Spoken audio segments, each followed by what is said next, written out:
టీటీడీలో 2023లో ఒక ఉద్యోగి దొంగతనం చేస్తూ దొరికిపోతే అప్పటి చైర్మన్ అయినటువంటి భూమా కరుణాకర్ రెడ్డి, ఈవో ధర్మారెడ్డి దాన్ని రాజీ చేయడంపై మీరేమంటారు? దొంగలు ఊళ్ళు పంచుకున్నారంటామండి. ఇప్పుడు దేవస్థానానికి ఎందుకు వస్తారండి జనాలు? ఏదో కాస్త పుణ్యం వస్తుంది అని మనశ్శాంతిగా ఉంటుందని చెప్పి వచ్చారు. ఒకవేళ 2003లోనే అవునాయి, 2లో అవునాయి, ఆయన దొరికాడు. దొరికినప్పుడు ఆయన 2023లో దొరికాడు. ఆయన అలా మీరు వదిలేసేయకూడదు కదా. అప్పుడున్న వాళ్ళు బాధ్యత తీసుకోవాలి కదా. అప్పుడున్న గవర్నమెంట్ ఏది ఉంటే అది, ధర్మారెడ్డి గారు, కరుణాకర్ రెడ్డి గారు వీళ్ళందరూ ఉన్నారు కదా. వీళ్ళందరూ బాధ్యత తీసుకుని ఇది కాకుండా డబ్బులన్నీ ఏంటి అన్నారు, స్వాధీనం చేసుకున్నాం ఆస్తులని మరి అని ఎందుకు చేసుకున్నట్టు? వాళ్ళకి మీకు ఏదో ఉంటేనే కదా అలా జరిగేది. అంటే ఆయన భూమా కరుణాకర్ రెడ్డి ఒక మాట అన్నారు, అది ఎప్పుడో జరిగిపోయింది, ఎక్కడో జరిగింది, అది కావాలని మా మీద నేను చూపిస్తున్నారు, అది ఇదని మాట్లాడుతాను. ఎప్పుడో జరిగింది, ఎక్కడో జరిగింది అయితే మనకి తిరుపతి దేవస్థానం చూపిస్తారా అండి? తిరుపతి అంత పబ్లిక్గా మనకు కనపడుతుంది కదా జరిగింది కూడాను. అది వీళ్ళు కప్పిపుచ్చుకోవడానికి చేస్తున్నదండి. వాళ్ళకి ఏదో మ్యాక్స్ ఫిక్సింగ్ అయ్యింది.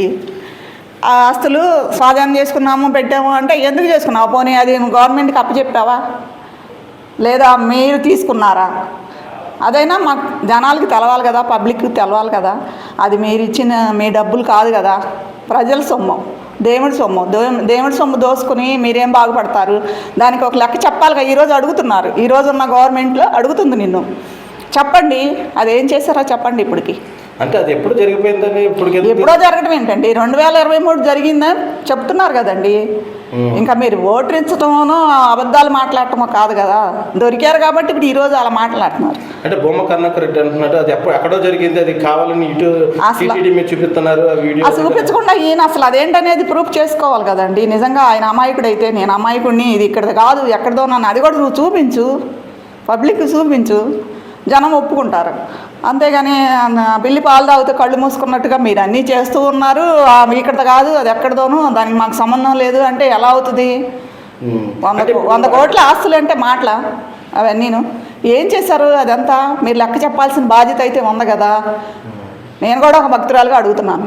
అంటే ఇప్పుడు ఆయన అంటున్నట్టు ఒక మాట, ఆ ఆస్తి మేము జప్తు చేశారు, వాళ్ళు జప్తు చేసి అది ఎక్కడికి వెళ్ళిందంటారు? రాజీ కుదుర్చుకోవడం ఏంటి అసలు? మరి అసలు రాజీ కుదుర్చుకోవాల్సిన అవసరం లేదు కదండి. జప్తు చేసినప్పుడు గవర్నమెంట్కి అప్పచెప్పాలి కదా. అది నిజాయితీ గల సొమ్ము అయితే నువ్వు గవర్నమెంట్కి అప్పచెప్పు. నీదైతే నిజాయితీది అయితే నువ్వు పెట్టుకో, ఇది నాదేని నువ్వు చూపించుకో, ప్రూఫ్లు పెట్టి అక్కడ. అదేమీ లేకుండా ఓటరింగ్ చేసేసి వీళ్ళు అబద్ధాలు చెప్తున్నారు, ఎప్పుడో అయ్యి అని చెప్పేసి కవర్ చేస్తే ఇక్కడ నమ్మేవాళ్ళు అయితే ఎవరూ లేరండి. ఇది మాత్రం చాలా తప్పు. దేవుడి సొమ్ము వెంకటేశ్వర స్వామి చూస్తూ ఊరుకోడండి, తప్పకుండా తగులుతుంది ఈ చేసిన వాళ్ళందరికీ కూడా. అంటే ఇప్పుడు అంటున్నాడు వాళ్ళు అసలు ఎటువంటి సంబంధాలు మేము ఉన్నప్పుడే టీటీడీలో ఎటువంటి అన్యాయం జరగలేదు, అక్రమాలు జరగలేదు, ప్రశాంతంగా జరిగింది, ఇది ఎప్పుడో జరిగింది అది ఇదని మాట్లాడుతున్నారు. ఏమండి వాళ్ళకి విద్య అదండి. వాళ్ళు గెలిచిన దగ్గర నుంచి పొడిపోయే వరకు మొత్తం అబద్ధాలే, ఇవే మాటలతో కాలక్షేపం చేసుకుని వచ్చారు. ఈరోజు ఎందులో వాళ్ళు దొరకలేదు చెప్పండి మనకి? ఆంధ్రప్రదేశ్ మొత్తం అన్నిట్లో, లెక్కర్లో, ప్రతి దాంట్లో, ఇసుకలో, మైనింగ్లో అన్నిట్లో దొరికారు. దొరకంది ఎక్కడండి ఇంకా వాళ్ళు? ఇది కూడా అదేనండి, అందులో ఒక భాగం. దీన్ని కాకపోతే ఇక్కడ బాధ్యత వచ్చి గవర్నమెంట్ మీద ఉంది. ఇప్పుడు ఇది తేల్చాలి, అలా వదలకూడదు కదా. అరెస్ట్ చేసి నిజాలు తేల్చి జనాలకి చెప్పాలి. ఇది చేయాల్సింది ఇప్పుడున్న గవర్నమెంట్. అంటే ఇప్పుడు భూమా కరుణాకర్ రెడ్డి అని అంటున్నాడు, నేను ఉన్నప్పుడు తిరుపతి దేవస్థానం బాగుంది, చక్కగా భక్తులందరూ దర్శనం చేసుకున్నారు, సకల సౌకర్యాలు కల్పించాము భక్తులకి. ఈ గవర్నమెంట్ వచ్చినంత నానా ఇబ్బంది పెడుతుంది, భక్తులకి సౌకర్యాలు సరిగ్గా లేకుండా చేస్తుంది, అది ఇది అని మాట్లాడుతున్నాను. ఏమండి దేవుడి మీద కూడా అబద్ధాలు ఆడుకుంటే మనకు అది పాపం వస్తుంది. మేము కూడా వెళ్ళాం, ఆ టైంలోనూ తిరుపతి వెళ్ళాము, మళ్ళీ మారిన తర్వాత వెళ్ళాము. తేడా ఎందుకు తెలుస్తుందండి? అప్పుడు తెలుస్తుందండి. అప్పుడు పైన మాంసాలు తినేవాళ్ళు, కుర్రాళ్ళు దారిలో వెళ్తూ ఉంటే మందులు తాగేవాళ్ళు ఘాట్ రోడ్లో. ఇవన్నీ ఎందుకు చేశారు? మీరు కింద చర్చికి వెళ్ళి పైకి వచ్చి ఈ దేవుడి దగ్గర చేసేవాళ్ళు. దానికి కారణం ఎవరు? జగన్మోహన్ రెడ్డి అని ఆయన మీకు ఆ పదవి ఇచ్చాడు కాబట్టి, మీరు అందులో ఉన్నారు కాబట్టి మేము మాట్లాడకూడదు కాబట్టి భరించాం. తప్పు చేశారు. ఇంక ఇప్పుడు వచ్చి అప్పుడు మేము ఉన్నప్పుడు బాగుంది, ఇప్పుడు ఏదో అయిపోయింది, ఆ మాటలు మాట్లాడుకోవడం తప్పండి. అప్పుడు భోజనం కూడా బాగుండేది కాదు, దర్శనం కూడా సరిగ్గా అయ్యేది కాదు, అంత రచ్చరచ్చగా ఉండేది. వెళ్ళి కూడా మేము ఒకసారి తిరిగి వచ్చాము.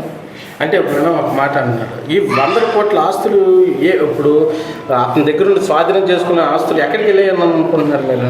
వీళ్ళ జేబుల్లోకి వెళ్ళి ఉంటాయండి, వీళ్ళందరూ కలిసి పంచుకుని ఉంటారు. ఇప్పుడు ఈరోజు అది వేయటము, వాళ్ళని బయటికి తీయటము, సిట్టో ఏదో ఉంటుంది కదా వేసి, అవి ఎవరు తీశారు, ఏంటి, ఏం చేశారు అనేది పబ్లిక్ చూపించకపోతే మాత్రం అది చాలా తప్పండి.